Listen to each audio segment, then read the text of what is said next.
পাড়াতেই ছিল একটা বিয়ের নিমন্ত্রণ, আর প্যান্ডেলটা সে তো এক কথায় অসাধারণ। আর এই রকম সুন্দর প্যান্ডেল হলে ভিডিও না করে কি থাকা যায়? একদমই থাকা যায় না। তো এটা হচ্ছে মেন গেটটা। তো গেট থেকেই বেশ সুন্দর প্যান্ডেল করা হয়েছে, ডেকোরেশনটা দেখতেই পাচ্ছ। লাইটিংটাও কিন্তু অসাধারণ হয়েছে। তো আমি এখানে একটু ভিডিও করেছিলাম, আর সেটা একটা সুন্দর গান লাগিয়ে কিন্তু আমার ইউটিউব চ্যানেলে আপলোডও করেছি। তো সেই ভিডিওটায় তোমরা অনেকটাই ভালোবাসা দিয়েছো, তার জন্য থ্যাংক ইউ সো মাচ। যদি ওটা একটা ঢং করা ভিডিও, মানে একটু করতে হয়, বিয়েবাড়িতে আসলে মেয়েরা করে, তো যাই হোক। তো এবার চলো ভেতরে যাচ্ছি। আর ভেতরের লাইটিংটাও কিন্তু ভীষণ সুন্দর করেছে, আর ঝাড়বাতিটাও খুব সুন্দর লাগছিল। আর এখানে হচ্ছে এটা সেলফি জোন করেছে, আর পুরো প্যান্ডেলটাই কিন্তু লালের মধ্যে হয়েছে বলে আরও বেশি ভালো লাগছে। এটা হচ্ছে বিয়ের মণ্ডপ, আর এই দিকে হয়েছিল অর্কেস্ট্রা।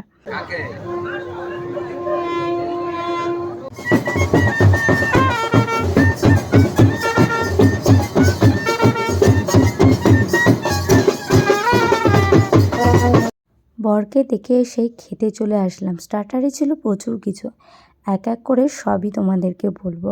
তার আগে একটু যার বিয়ে তাকে দেখাবো তোমাদেরকে। এখানে কিন্তু অনুষ্ঠানও চলছে, দেখতেই পাচ্ছ পাশাপাশি। আর এই হচ্ছে কন্যা, যার আজকে বিয়ে। তো তারপরে আমি একটু খাওয়া দাওয়া শুরু করলাম। তো কী কী খেলাম সেগুলো এবার তোমাদের এক এক করে বলি। সবার ফার্স্টেই খেয়েছিলাম veg ball, fish finger, chilli baby corn, chicken tikka, তারপর ছিল গরম গরম জিলেপি, যেটা তোমরা দেখতে পেলে, আর ছিল ফুচকা, আর ছিল পানের দোকান, আর মকটেল, যেটা তোমরা দেখতেই পেয়েছো। এই সমস্ত খাওয়া দাওয়া করে একটু ঢং করে ভিডিও বানিয়ে তারপর চলে এসেছিলাম ডিনার করতে। আর হ্যাঁ, মাঝখানে ছবিও তুলেছিলাম। এই ছিল খাবারের মেনু। তো তোমরা এক এক করে দেখে নিও পজ করে। আর এই খাবারগুলো এখন আসবে, আর এক এক করে আমি খাবো আর তোমাদেরকে দেখাবো। বিয়ে বাড়িতে গিয়ে খাওয়া দাওয়ার চেয়েও আরও একটা বেশি গুরুত্বপূর্ণ জিনিস মেয়েদের কাছে হয়, সেটা হচ্ছে ভালো ভালো ফটো তোলা আর ভালো ভালো ভিডিও করা। তো সেইগুলো করার জন্যই মেনলি এত সেজেগুজে যাওয়া। আর সেজেগুজে যাওয়াটা একটু সাকসেসফুলি হয়েছে।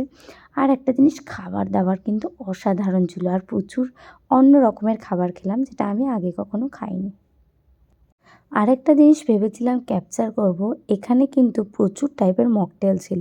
তো মকটেলের কাউন্টারের ভিডিওটা আমার আর নেওয়া হয়নি, বাট মকটেলটা ছিল অসাধারণ। আর এখানে চিংড়িটা দেখো, এখনও মনে পড়লে না জিভে জল চলে আসে, জাস্ট অসাধারণ। আর এটা তো মনে হয় প্রত্যেকটা বাঙালিরই প্রিয় কম্বিনেশন, মটন আর পোলাও, জাস্ট অসাধারণ। আর এখানের টেস্টগুলো, হ্যাঁ, এখন বাড়িতে বসে এই ভিডিও এডিটিং করছি, আর এগুলো মনে পড়লে মনটা খারাপ হয়ে যাচ্ছে, মানে আর কি খিদে পেয়ে যাচ্ছে। এখানকার শেফগুলো দেখেছো, একদম সুন্দর অন্যরকম সেজে আছে। তো ভালো, বেশ অন্যরকম ক্যাটারিং ছিল। মুখে ঢোকা পুরোটা একসাথে, পুরোটা